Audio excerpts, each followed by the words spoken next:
You're listening to The Bible Guys, a podcast where a couple of friends talk about the Bible in fun and practical ways. Hey guys, welcome to The Bible Guys. We are Chris and Jeff, and we are excited to be here today. Man, it's good to be here. Yes, and we are on the Heritage stage. If you're just tuning in for the first time, and you're saying, hey, what's with the studio? I thought your studio was different than that. Yeah, we have some studio changes coming in the future, too. Yeah, we do. Which we're super excited about. But between here and there, we're in transition. Yes. And so we're sitting on the stage. That's right. And that's, by the way, that's if you're watching. If you're listening, then you don't care. Yeah. So today... If you're listening, imagine amazing stage. That's right. Well, today we're actually jumping to Luke because we're in the middle of a series, What If Jesus Had a Podcast? And we're talking about famous sayings of Jesus. Yes. But before we do, Desiree has actually written for us a brand, I think this is a new segment. Yeah, I don't think so. I don't think I've ever seen this before. Yeah. And I'm a little concerned because I only have one sentence. I think you have a bunch of stuff. No. But mine just says... It's right here. Same thing. That's it? Oh, you just have this? Yeah. So you start a sentence and I complete it in unexpected ways. Yeah. And by the way, I used to do this all the time in high school. Oh, did you? Yeah. So I would Emery Zatello and I would sit in biology class and we would write words and we would take turns to form a sentence one word at a time. Yeah. And it was hilarious. Mm-hmm. It was a really fun game. Okay. And so... I'm not always great at these. So. Okay. Ready for this? Yeah. You'll never... Here's a sentence start. You'll never believe who I ran into the other day when... And then I finish that sentence? Maybe I'll take away the word when. I'll take away the word when. When is good. Okay. When is good. So you said, you'll never believe who I ran into the other day when. And I say, when I was getting out of jail. Okay. Yeah. And who was it? Who'd you run into? Yeah. I don't know. Let me see. So, you'll never believe who I ran into the other day when I was getting out of jail. ... I ran into, oh geez, these are terrible. Zac Efron. Nice. There you go. First thing I did. And Chris Pratt. And who's the other one that you get? And Carrie Underwood. There you go. I ran into all three of them. And by the way, somebody who listens to the Bible Guys regularly gave me a gift on Sunday. Yeah. Oh, this was great. And it was a DVD, as if people watch DVDs anymore, which I do, by the way. I do watch DVDs. Do you really? I don't even have a DVD player in my house. You not really? Mm-mm. I still have a VCR in my house. Wow. Yeah. But anyway, but he gave me a 5-movie collection of Zac Efron, which is hilarious, which is so funny. Fantastic. He's a dear friend of mine. Yep. So the other day on the podcast, you mentioned having guests on the show. And we made fun of Zac Efron because this is a recurring joke. And then you mentioned Chris Pratt and Carrie Underwood. Yes, that's right. What were you in jail for, Chris? That was you. You're the one in jail. No, starting a sentence. You started the you're sentence. Finishing. You're starting the sentence. Right. So about you said you wouldn't believe who I ran into the other day when. Okay, come on. Here we go. Oh, wait. Is the segment over? I think so. I think that's it. Oh, I'm going to do another one. Do another one? Okay. Yeah, because I thought... That took some work. I'm not accustomed to this idea. How about this? Mm-hmm. Okay. Yes. When I was little, probably one of my most embarrassing moments was... Oh, boy. Wetting my brother's bed. Wow. Yeah. Excellent. Is that true? It's for you, not me. You started the sentence. Oh, I see. I'm viewing it for you, and you're viewing it for me. Hey, you start the sentence. I'm just finishing your sentence. This is typical. What is it? Is that the narcissistic minds that we both have or something? Like, I'm viewing it like it's your sentence, and you're viewing it like you're completing my sentence. Well, you started off saying I. Well, because I'm setting it up for you. I know, but I thought it was your sentence. No. And I just had the privilege of finishing it for you. I'm not sure I've ever wet my brother's bed. I'm not sure I've ever done that. Now, did I wet my bed when I was a kid? Yes, a couple times. I did do that. And by the way, when you wet your bed as a kid, at least this is for me. This is true for me. I dreamt that I was going to the bathroom. Oh yeah. Like I dreamt, I'm like, I have to use the restroom. Yeah. And I dreamt. And then you just didn't get up. I just didn't get up, and I wet myself. Yeah.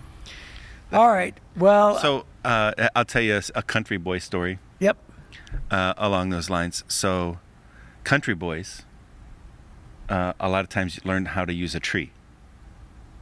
Right? Sure. When you're outdoors. Sure. We're way back on the back end of the property or whatever, and that's just country boys do. You don't really need a tree. So no, you don't need one, but so my dad, I was a young boy, maybe like 5 or 6 years old. We were way back on the back of the property. We were doing some work, all that kind of stuff. I needed to go, and my dad's like, hey, just use a tree. This is what men do, you use a tree. So I go over and use a tree. So then I was afraid of the dark. Yeah. And so I didn't want to use the tree. I didn't want to walk through the house in the dark. We only had one bathroom in our house, so I didn't want to walk through the house in the dark. It was scary. But there was a hole in my floor, and so I just started using that. I would go down the register. And no! Yeah, I didn't know what it was, and we rarely ever used our furnace. Yeah. And so then it got really cold. We didn't have any firewood in the house. Several months later, I'd been using that every night. And my dad turns on the furnace. The whole house smells just horrible, and they couldn't figure out what was going on. And then they tracked the rust on the ductwork all the way from my room all the way down. Well, to be where fair, I ruined a furnace. To be fair, nobody told you. Yeah, it was a hole in the floor. You were a kid. I didn't know what it was for. You were a kid. That's hilarious. Yeah, isn't that terrible? Now that's a story right there. That's a country boy story right there. That's really funny. Because we never used the furnace, so I didn't really know what that hole in my floor was for. Right. I didn't know what it was for. Yeah, that's hilarious. Yeah, we heated the house with firewood. Yeah. Fireplace. That's so funny. That is so funny. I got in a lot of trouble. Ruined a furnace. Well, yeah. Did you really ruin it for real? Yeah. Like they couldn't. The heat exchangers rusted out. That's what happened. Wow, you have rustic properties. Wow, that's hilarious. Yeah. All right. So that was a very humbling moment. Sure. And speaking of humility, Jesus talks about humility in Luke chapter 14. He does. He does. Big fan. He's a big fan of humility. You've done every transition this week. Have I? Yeah, so far. No, well, you got that one. We both started at the same time, and then I deferred and let you finish it. Yeah, that's hilarious. Sorry about that. No. All I'm meaning is I just get so excited about it. Hey, I can't finish your sentences, but I can transition. It's the reason why I always, when Kyle's on, and it's Kyle and I went through the whole week and didn't do a single transition. I forgot. Yeah. Because you always there to remind me. What's one of our goals is to have terrible transitions, and that was pretty bad. So we are in Luke chapter 14, verse 7. And the Bible says that when Jesus noticed that all who had come to dinner were trying to sit in the seats of honor near the head of the table, he gave them this advice. When you're invited to a wedding feast, don't sit at the seat of honor. What if someone who's more distinguished than you has also been invited? The host would come and say, give this person your seat, and then you'll be embarrassed and you'll have to take whatever seat's left at the foot of the table. Instead, take the lowest place at the foot of the table, and then when your host sees you, he'll come and say, friend, we have a better place for you. And then you'll be honored in front of all of the other guests. For those who exalt themselves will be humbled, and those who humble themselves will be exalted. And then he turned to his host. When you put on a luncheon or a banquet, he said, don't invite your friends and brothers and relatives and rich neighbors, for they'll invite you back, and that'll be your only reward. Instead, invite the poor, the crippled, the lame, and the blind. Then, at the resurrection of the righteous, God will reward you for inviting those who could not repay you. Wow. Yeah. There you go. Well, it's definitely a story about humility. It is. And it's about, for those who don't know the culture of having somebody over for dinner, in some ways it's similar. Like, for instance, you're inviting us over when? Tomorrow? Thursday. Thursday, right? Just a couple days. Yeah, and so you're hosting us and then another couple. Yeah, a few couples. Mm-hmm. And so you'll do some of these things, right? And but back then it was a little bit different, because when you were invited, it was actually a great honor to invite anybody into your home, because what it meant was there was like an approval, there was acceptance. And then where you sat at the table was huge, right? It was everything. It was back then. It was, if you were the firstborn, like today, firstborns don't mean much, right? Right. But back then, firstborns meant everything. Right. Right. And so there's just different things about the culture that just was very, very a big deal that is not a big deal today. And where you sat at a table was a very, very big deal. So people walked in the room, and immediately they just wanted to be the most important. Yeah. Like, look at me. Like, based on everybody here, I'm the most important. Yeah. And they're like, yes. And they took pride in that. There was some stature in it. And I bet you. Maneuvering. I bet you that there was even, the Pharisees, you always give them credit and say they were well-intentioned a lot of times. I bet you that this was probably even a brand new teaching for the Pharisees. Oh, 100%. Right? Yeah. For Jesus to say, no, don't do that. Because the Pharisees would have probably been one of the first people to walk in and be like, of course I'm going to sit at the head of the table. The desire for success and respect meant that you had to climb. They were self-promoters just like influencers are today. Yeah. Looking for that opportunity to just get a little bit more visibility because they believed in their message, they believed in the work that they were doing, and so they're always looking for more visibility, looking for more. Rabbis would kind of scramble to see who could get to speak and teach first, all that kind of stuff. It was normal. It was a normal part of society. It still is today. Right. People are looking for more likes and clicks and all that kind of stuff. And it's not inappropriate to try to move your influence and impact forward. That's not inappropriate. It's that scrambling for pushing everybody else down in order for you to get up. That's really what he's talking about there. So he's not saying in the second. So he's giving two lessons. He's giving a lesson to the people at the party, saying, "Hey, it's kind of embarrassing when you put yourself at the top and then they have to move you down.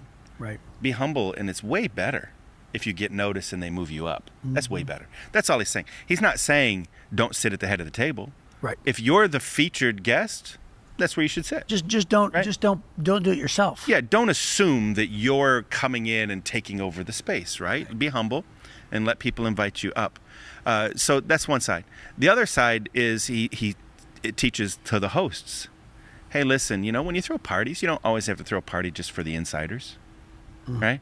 How about the people who nobody ever thinks about?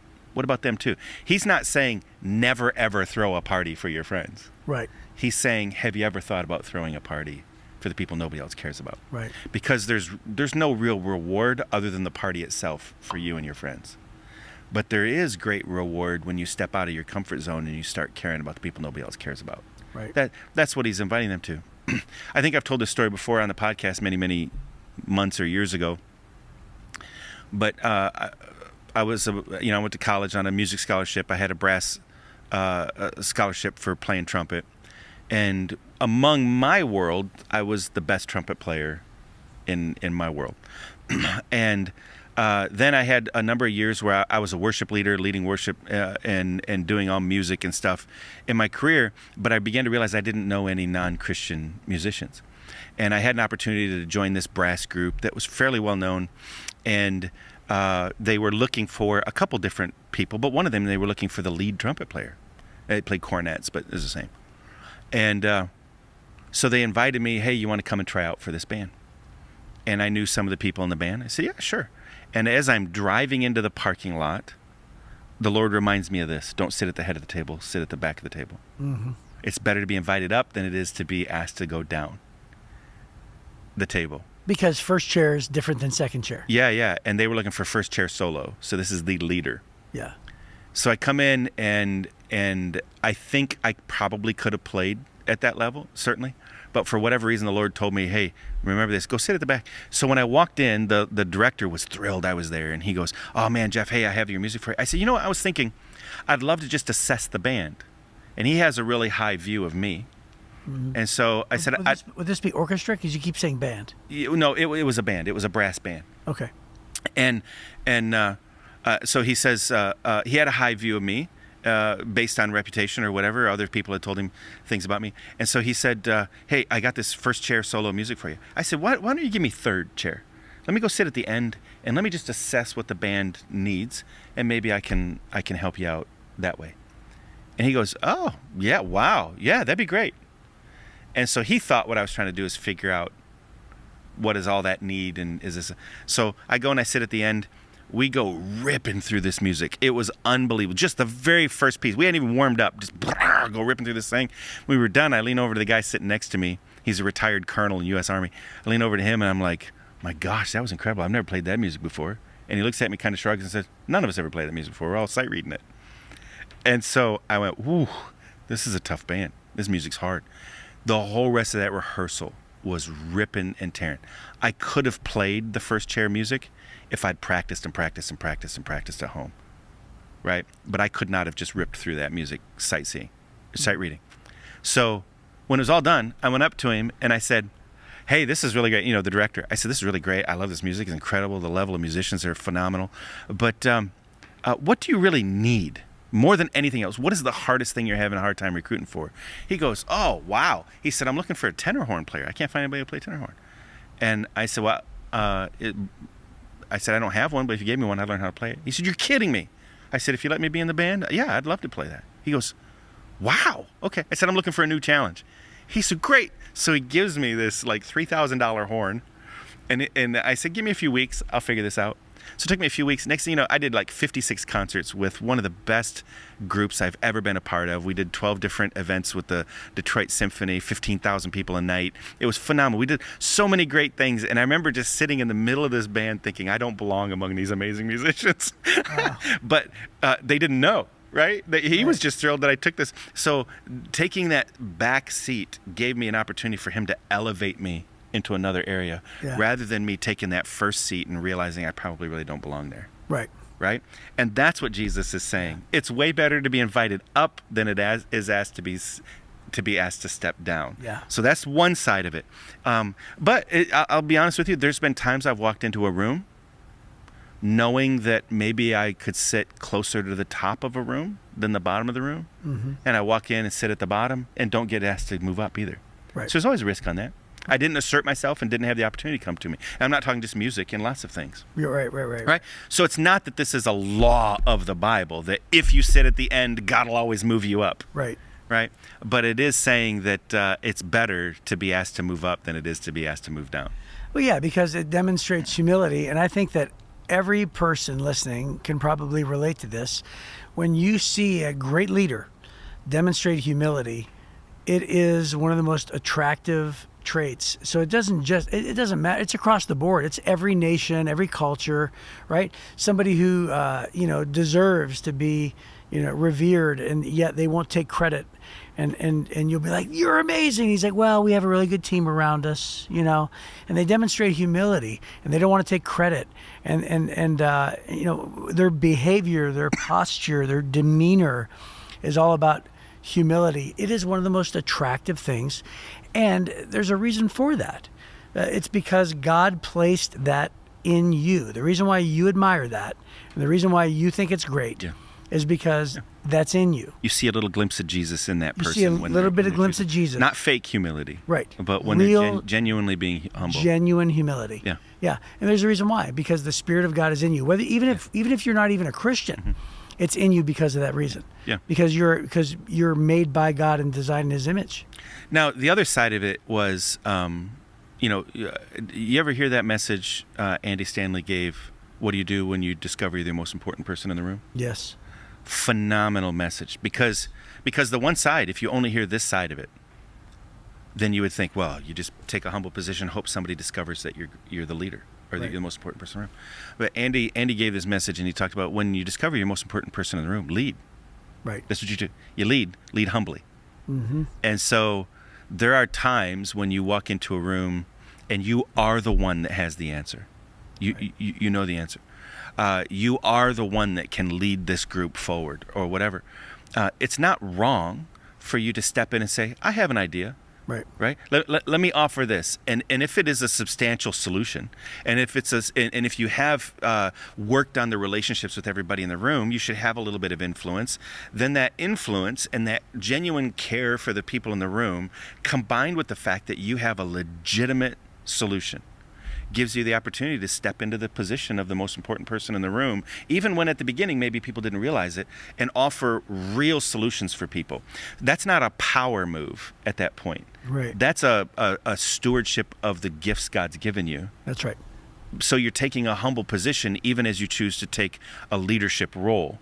So it's not wrong to choose as a matter of fact, in the book of 1 Timothy, Paul says, he's talking to a young man. Paul's an old man, great leader, apostolic leader. And he is talking to this young man who's aspiring to leadership. And he's sending Timothy off to go appoint elders in this next town. And he says, listen, if a man desires the office of a bishop, he desires a good thing. Mm-hmm. I've always thought that was interesting. Paul's saying it's not wrong to desire this role.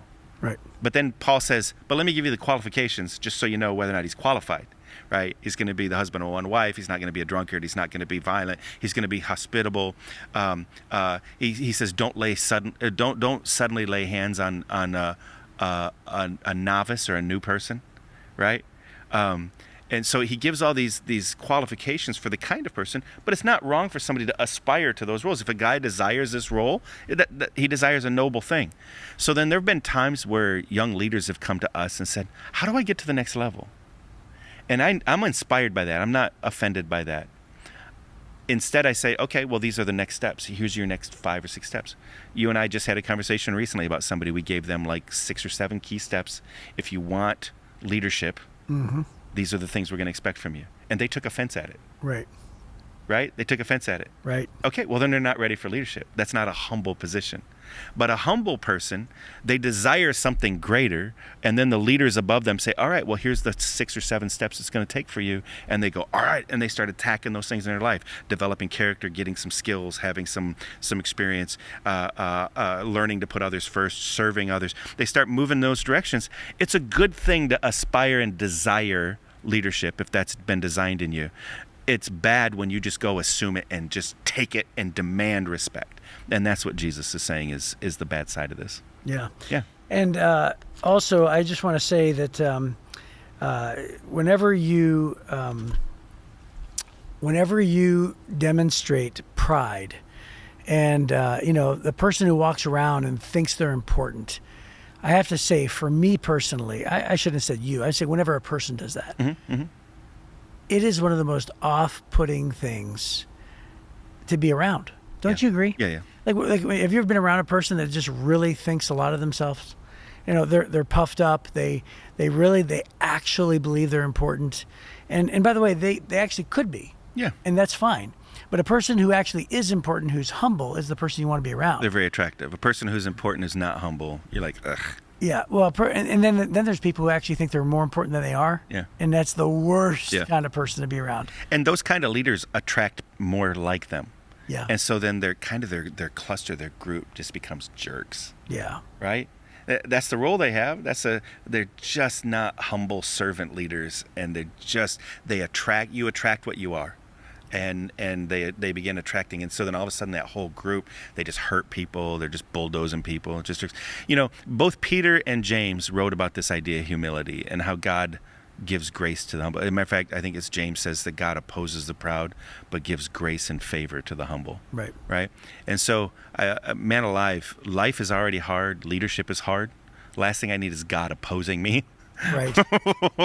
Right. What I need is his favor, and the easiest path towards favor is to take a path of humility. So just like yesterday when we talked about, there's a choice for love. God is doing this thing, and as God is making you loving, God is making you more complete, and at the same time you have to choose it.